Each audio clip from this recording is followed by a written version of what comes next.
Karena obat itu kan adalah racun, Mas. Kalau nggak kita benar-benar hati-hati dan sesuai dengan instruksi, malah jadi racun, tidak menyembuhkan kita. Malah justru menyakiti ya, betul. Betul. Makanya kenapa obat itu jangan getok tular.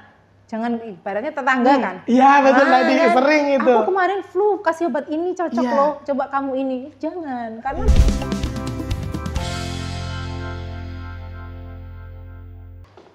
halo, perkenalkan nama saya Ahmad Agil. Selamat datang di Bincang-Bincang Halo Kusma.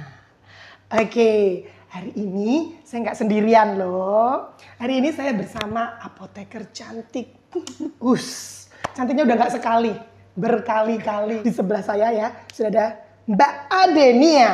Oke, tepuk tangan dong. Ayo dong, ayo. Nonton bayaran, tolong ya tepuk tangannya ya. Tolong. Biar meriah ya, meskipun sedikit doang. Ayo. Oke, Mbak Adenia. Mbak bisa agak mundur sedikit nggak, Mbak? kenapa? Karena cantiknya kelewatan. Amazing. Oh my God. Ya ampun. Tidak Tante ini bisa aja. Oh iya, itu kalau malam itu. Itu kalau malam.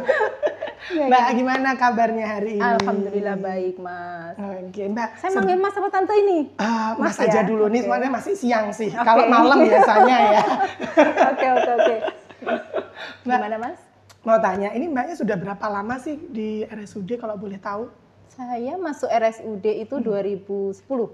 Oh, saya berarti masih umurnya masih muda sekali ya saya saat itu. Masih SMP kali ya? Iya.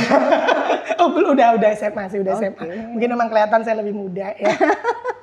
Oke.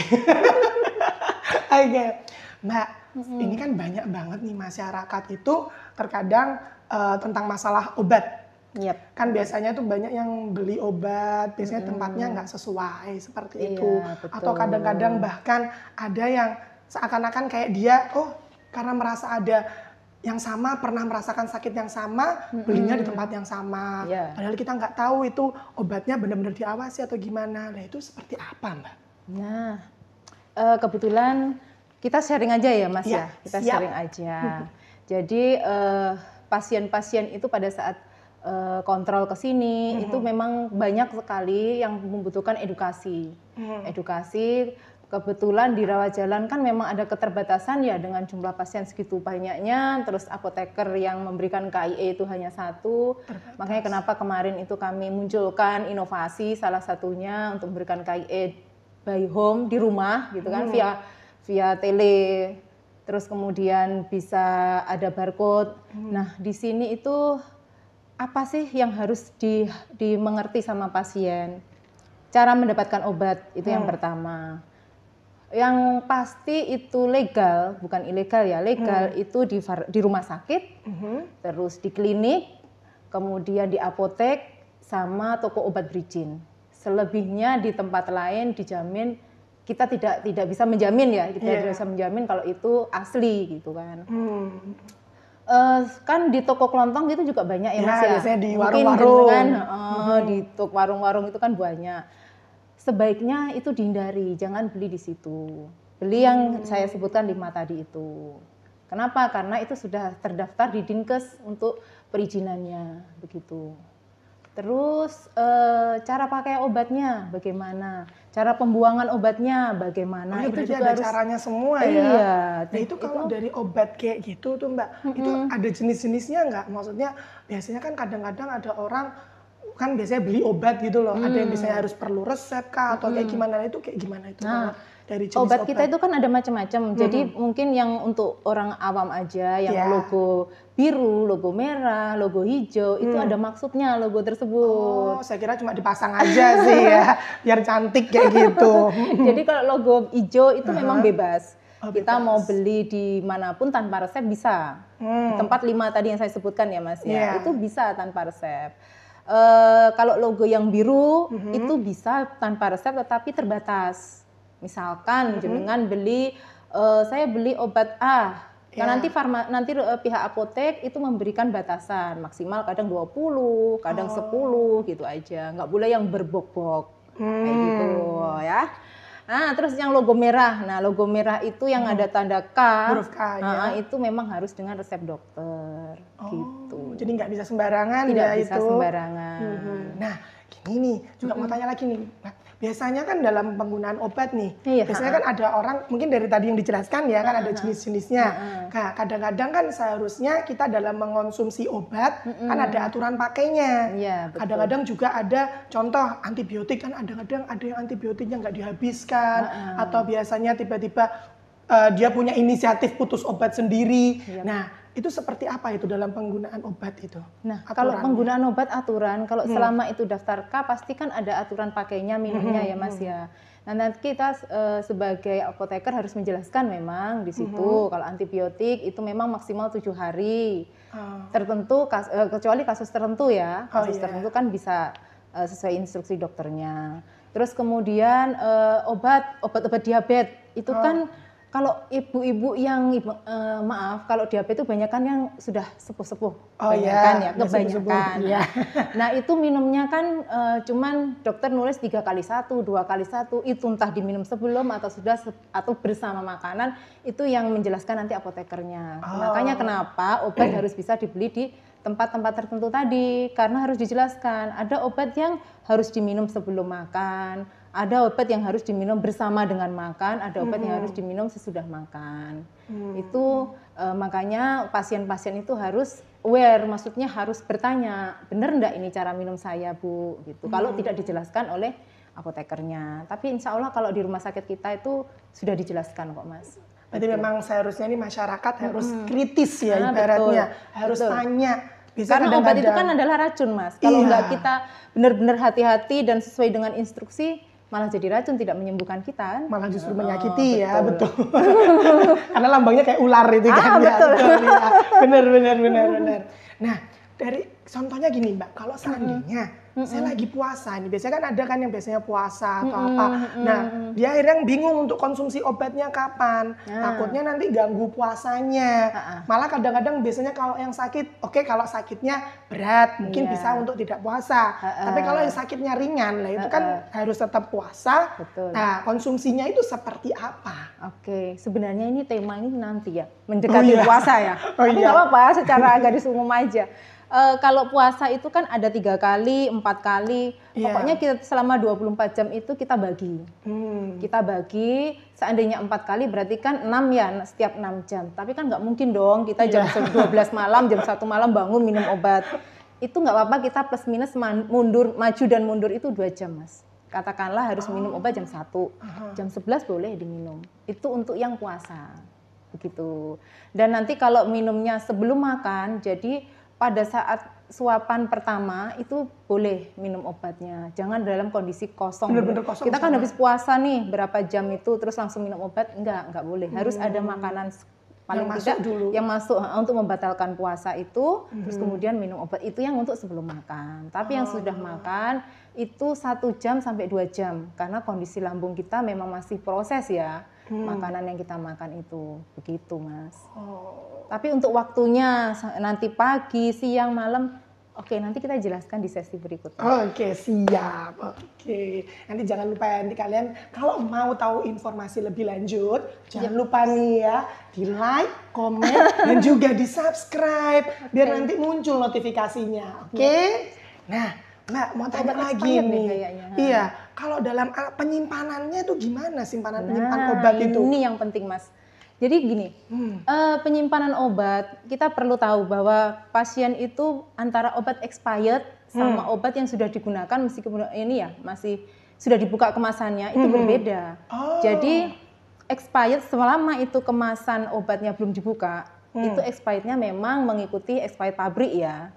Selama belum dibuka. Sebelum dibuka. Tapi kalau sudah dibuka, ini yang kebanyakan orang-orang belum tahu apakah itu expirednya kapan, apakah expirednya sama. Yang harus dimengerti adalah contoh, kita namanya BUD Mas. BUD itu maksudnya batas akhir expired setelah obat dibuka. Oke. Jadi masing-masing sediaan itu BUD-nya berbeda. Berarti kayak batas pemakaian obatnya sampai betul. Nah, BUD itu sama hampir mirip dengan expired, tapi expired untuk obat yang sudah dibuka, gitu ya. Contoh sirup. Sirup. Sirup yang sudah dioplos dengan air, biasanya kan antibiotik itu Mas. Itu memang maksimal 7 hari. Oh, yang biasa yang dikocok itu kan ya. Kan harus dikocok dulu sebelum dikonsumsi ya. Betul. Itu maksimal 7 hari. Kalau tidak habis itu harus dibuang. Oh, betul. Sudah lebih dari 7 hari udah perlu dipakai karena efektivitasnya kan pasti sudah menurun sekali. Terus kemudian puyer, racikan lah. Ya, racikan obat racikan gitu, betul. Pokoknya yang sudah diracik dengan berbagai macam obat itu. Nah, itu maksimal 6 bulan disimpan. Boleh disimpan selama 6 bulan.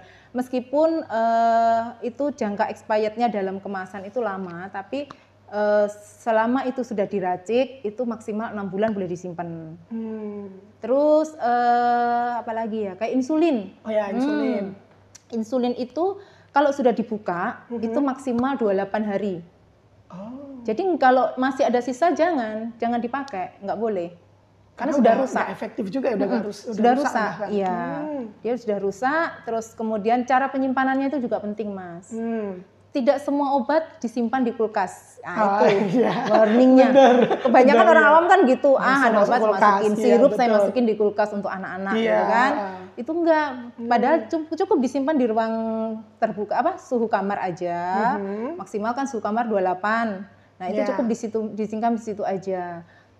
Kalau insulin misalnya, itu nggak perlu disimpan di kulkas. Kalau sudah dibuka loh ya. Tapi kalau belum dibuka memang wajib di kulkas. Kalau sudah dibuka itu disimpan di tempat biasa aja. Pokoknya nggak kena panas. Terus digunakan maksimal 28 hari. Kalau untuk insulin. Betul. Terus untuk tetes mata ini yang penting, Mas. Tetes mata itu kan biasanya ibu-ibu, bapak-bapak lah, atau kita aja yang kurang yang orang awam ya. Itu botol itu kan expirednya masih 2025 gitu kan. Dipakailah terus. Padahal BUD-nya dan kalau sudah dibuka segelnya itu maksimal 1 bulan. Setelah itu harus dibuang. Begitu. Nggak boleh. Apalagi itu steril, karena sediaan steril. Sediaan steril bisa masuk ya. Terus kemudian maksimal pemakaian 1 bulan. Tapi kalau yang mini dose, yang strip itu maksimal 3 hari. Oh, yang kayak dipotek itu kecil-kecil. Betul, itu 3 hari. Nah, selama ini kan pasien-pasien belum tahu itu. Ibu saya aja ya, meskipun putra anaknya kesehatan ya, itu aja juga nggak gitu kan. Saudara keluarga kita mungkin juga nggak masih banyak, ya masih panjang expirednya nih kan gitu. Simpen lah gitu. Terus sirup buka. Sirup itu 1 bulan loh, Mas. Sirup disimpan, katakanlah saya nggak boleh nyebut merek ya. Oh, berarti ini beda sirup. Gitu ya? Beda sama sirup yang antibiotik tadi sama sirup ini? Jadi antibiotik itu kan 7 hari karena sudah dioplos. Meskipun bukan antibiotik, tapi kalau dioplos dengan obat lain gitu kan. Biasanya kalau zaman saya dulu kan ada beberapa dokter yang obat dimasukkan puyer dimasukin ini obat sirupnya. Itu maksimal 7 hari. Nah, ini kalau sirup murni, sirup sendiri, misalkan paracetamol sirup gitu kan, kita sudah buka maksimal 1 bulan juga. Jadi kenapa biasanya ibu-ibu itu ya demam, terus sudah sembuh, simpen lagi tuh, diminumkan lagi 2 bulan atau 3 bulan atau putranya lagi yang demam, kok nggak sembuh-sembuh ya? Itu salah satunya. Karena sudah nggak efektif, karena efektifnya menurun, beda dengan pada saat sesuai dengan anjuran itu. Tapi kalau sudah dibuka terus lebih biasanya 2 bulan, 3 bulan, bahkan ada yang 1 tahun pun di kulkas terus kan. Karena mikir expired date-nya masih panjang ini kan gitu. Nah, itu kenapa akhirnya kok tetap demam ya? Ya salah satunya itu penyebabnya. Kalau yang kayak obat tablet itu, tablet beda nggak sama kapsul itu? Kalau tablet tunggal, maksudnya bukan diracik ya, sudah dari sononya, dari pabriknya. Dari pabriknya. Tablet, terus kapsul juga dari sananya, itu selama kita sudah dibuka, terus dimasukkan. Biasanya kalau orang tua, kalau ibu saya itu, sudah saya cepain gitu loh Mas. Udah ditaruh gitu ya. Nah, itu nggak masalah. Itu kalau expirednya di pabriknya itu kurang dari 1 tahun, mengikuti pabrik. Oh, kalau kurang dari 1 tahun. Tapi kalau lebih dari 1 tahun, batas maksimal 1 tahun expired untuk obat yang sudah dibuka. Sudah di-loss, ibaratnya kayak biasanya kan teman-teman kesehatan ibaratnya bantu pasien gitu kan, dikasih obat yang los-losan gitu kan, biar pasien tidak tuman lah ya untuk beli lagi minumnya. Betul. Itu maksimal 1 tahun. Kalau expirednya lebih dari 1 tahun di expired pabrik ya, itu batasnya 1 tahun. Tapi kalau kurang dari 1 tahun, expirednya mengikuti expired pabrik. Nah itu bedanya tuh DUB sama expired date. Jadi jangan sembarangan ya. Kita tahu obatnya sampai 2025 umpama masih disimpan di kulkas. Kadang-kadang ada sirupnya itu sampai kadang-kadang sisa-sisa di atas itunya masih ada, itu masih diminum. Nggak boleh itu. Aduh. Dan perlu kita ingat obat itu memang racun. Iya, jadi kalau kita nggak sesuai dengan aturan pakai, itu memang berbahaya sekali. Betul, benar. Berarti kayak pisau bermata dua ya. Betul sekali. Luar biasa. Nah, itu tuh. Nah, contoh kan kita kan sadar tahu itu kalau obat sudah expired, sudah nggak bisa dipakai. Nah, cara buangnya gimana? Kadang-kadang orang sembarangan dibuang di tempat sampah. Kadang-kadang kita nggak tahu ada orang yang mungkin ya oknum tertentu ya, oknum-oknum diambil, dibuat aneh-aneh lah, itu gimana itu? Kemarin itu beberapa yang lalu itu memang ada kasus, apalagi pas COVID kenceng-kencengnya itu kan obat expired itu banyak sekali Mas itu. Untuk di repacking ulang sama mereka yang tanda kutip tadi ya. Kan sekarang gampang tuh nyetak expired baru lagi kan gitu. Nah makanya untuk seperti sirup lagi ya.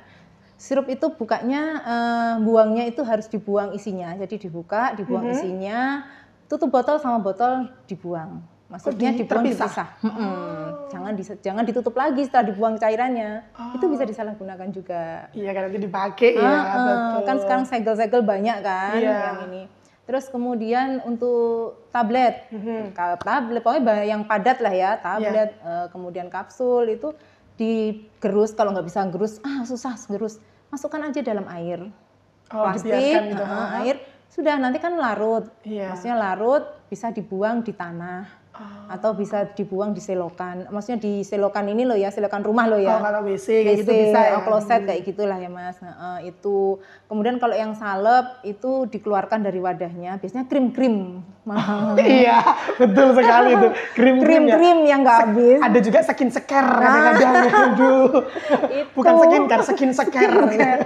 Itu harus dibuang dulu, baru wadahnya pun juga dipisahkan. Tutup sama ini dipisahkan. Gitu. Itu kan ada juga nih, biasanya pernah dengar itu ada yang wadahnya kalau bisa dirusak dulu. Nah, dirusak dulu itu maksudnya gini Mas, stiker kan ada kan? Ada stikernya, stikernya itu harus dibuang memang, labelnya itu yang paling utama, stiker itu harus dibuang. Stiker itu harus dibuang, terus kemudian kalau dirusak itu contohnya misalnya kayak injeksi. Injeksi itu memang harus dihancurkan, tapi kan itu biasanya rumah sakit atau klinik kita beli biasa kan nggak mungkin ya Mas ya. Iya, kita juga nggak punya kan ada orang rumahan. Betul. Iya, siapa yang mau nyuntikanan gitu ya. Itu biasanya kan sudah ada penampungan sendiri. Nah itu memang dihancurkan kalau itu. Kalau kayak rumah sakit kita itu kan memang dihancurkan. Tapi kalau yang blister itu ya itu tadi dipotongin. Ya disobek, dipisahkan sampahnya. Iya betul, itu aja. Kalau untuk orang-orang ibu-ibu atau orang-orang rumah tangga sudah caranya simple. Seperti itu, bisa ditanam di tanah, bisa dilarutkan di air. Yang penting jangan jadi satu dulu gitu loh. Harus dipisahkan. Nanti mereka kangen sih takutnya ya. Tapi kalau ditanam di tanah itu bisa tumbuh nggak? Nanti biar ada obatnya gitu. Itu tapi nanti jatuhnya zaman kecil ya. Tapi nanti jatuhnya ilegal ya. Iya benar. Oh iya benar. Iya. Nah ini kan kita udah bincang-bincang nih Mbak ya tentang tadi obat, dari cara belinya di mana, cara pakainya gimana, disimpannya seperti apa, bahkan sampai cara buangnya. Nah Mbak, selama ini pernah nggak Mbak mungkin ada beberapa contoh yang pernah jenengan temui mungkin dari pengalaman pribadi, mungkin ada pasien atau ada orang mungkin ketika mengonsumsi obatnya itu salah atau apa, mungkin ada komplikasi tertentu atau kontraindikasi tertentu yang mereka akhirnya muncul seperti itu, ada nggak? Oh ada Mas.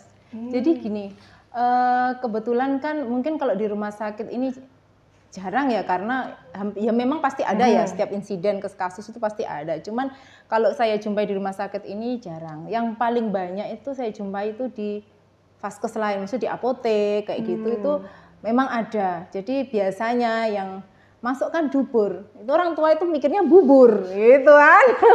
Aduh, ada Mas, itu beneran. Aduh. Jadi dimasukkan campur sama bubur dimakan. Aduh, salah lubang gitu berarti maksudnya ini. Aduh. Iya itu beneran itu, makanya sangat-sangat penting minta edukasi, minta informasi kepada petugas yang ada di situ. Maksudnya dubur itu apa? Namanya instruksi itu kan instruksi bahasa kedokteran kan, bahasa medis, farmasi. Dubur itu kan orang mikirnya beda lagi. Terus kemudian kayak rendam duduk itu. Rendam duduk itu bisa diminum. Itu kan bentuknya itu kan serbuk. Kayak kasus kemarin itu ada kasus memang. Memang ada kasus itu rendam duduk PK itu diminum, bukan dibuat rendam. Seperti itu. Nah, itu miskomunikasinya di situ. Jadi makanya pentingnya edukasi, informasi tentang terkait obat ya. Itu ya salah satunya itu Mas, untuk menyelamatkan nyawa manusia. Salah satunya dan mendukung diagnosa kesembuhan pasien. Betul. Ya kita tadi kembali, obat itu ya seperti pisau bermata dua. Ya kan? Bisa membantu, ya juga bisa membunuh. Aduh. Membunuh. Sih. Memang harus benar-benar sesuai ya dari cara belinya. Makanya jangan sembarangan beli di warung, ya kan? Kadang-kadang ada yang suka minum obat sembarangan, akhirnya muncullah beberapa penyakit. Nah, ya kan? Aturan pakainya, kadang-kadang alerginya juga ya, Mbak ya. Betul. Makanya kenapa obat itu jangan getok tular. Jangan ibaratnya tetangga kan? Iya betul tadi sering itu. Aku kemarin flu kasih obat ini cocok loh, coba kamu ini. Jangan, karena masing-masing daya tahan tubuh orang kan juga berbeda. Ada riwayat alergi enggak kan gitu. Kayak kasus kemarin juga ada juga kasus barusan ini di daerah Palang sana. Itu juga gitu Mas. Padahal simple obat flu kan, obat flu. Tapi kan flu di situ kandungannya macam-macam kan ya. Ada obat psikotropiknya atau ada obat-obat tertentunya. Prekursornya lah ya, obat-obat prekursor itu. Nah itu dia minum obat itu dia alergi banget. Saya nggak bisa nyebutin merek ya. Nggak bisa nyebutin merek. Jadi dia kayak apa ya, bintik-bintik merah-merah gitu loh, gara-gara minum obat itu. Makanya jangan getok tular. Akhirnya niatnya mau cari sembuh, malah sakit lagi. Marah obatnya lebih banyak. Aduh. Makanya konsultasikan kalau memang sakitnya itu berat gitu, harus konsultasi ke dokter. Itu wajib. Betul sekali. Kadang-kadang memang masyarakat ini memang harus perlu diedukasi ya. Betul sekali. Nggak bisa diedukasi sekali, 2 kali. Benar Mas. Mungkin memang ada beberapa masyarakat yang memang berpikir kritis. Mereka bisa untuk mau bertanya, cari referensi. Tapi kadang-kadang ada yang memang ya udahlah saya terima saja seperti itu. Oke, kita tadi sudah ngobrol-ngobrol banyak banget nggak Mbak ya? Nggak terasa ini waktunya ya. Betul Mas. Pengen lama sebenarnya sih. Apalagi sama Mbak Adinia yang cantiknya berkali-kali. Saya juga suka ngobrol sama Mas Bagil. Oke. Kayaknya cocok ini. Cocok ya, besok-besok lagi ya Mbak ya. Lagi ya. Oke, Mbak, ini ada close statement mungkin nanti untuk masyarakat maupun penonton. Monggo silahkan Mbak. Ya. Pesan kami yaitu belilah obat di 5 tempat yang sudah saya sebutkan tadi, di klinik atau di rumah sakit atau di apotek atau di toko obat berizin itu. Karena kenapa? Obat adalah racun. Jadi kalau kita menggunakan obat dengan tepat itu akan menyembuhkan kita. Kemudian yang terakhir, jangan pernah melakukan atau minum obat tidak sesuai dengan anjuran para tenaga medis. Kemudian kalau Bapak Ibu itu ada pertanyaan terkait obat, tanya apoteker. Oke? Oke, terima kasih Mbak Denia. Luar biasa banget close statement-nya, amazing dong. Grogi saya. Iya, nanti kalau memang seandainya nih netizen ya jangan lupa ya di like, comment, subscribe. Jadi nanti kalau seandainya ada video baru bisa muncul notifikasinya. Oke, terima kasih Mbak Denia. Sama-sama. Terima kasih buat semuanya. Sampai ketemu lagi. Mudah-mudahan nanti bisa ketemu lagi ya Mbak. Ya. Saya tutup. Wassalamualaikum warahmatullahi wabarakatuh. Dadah.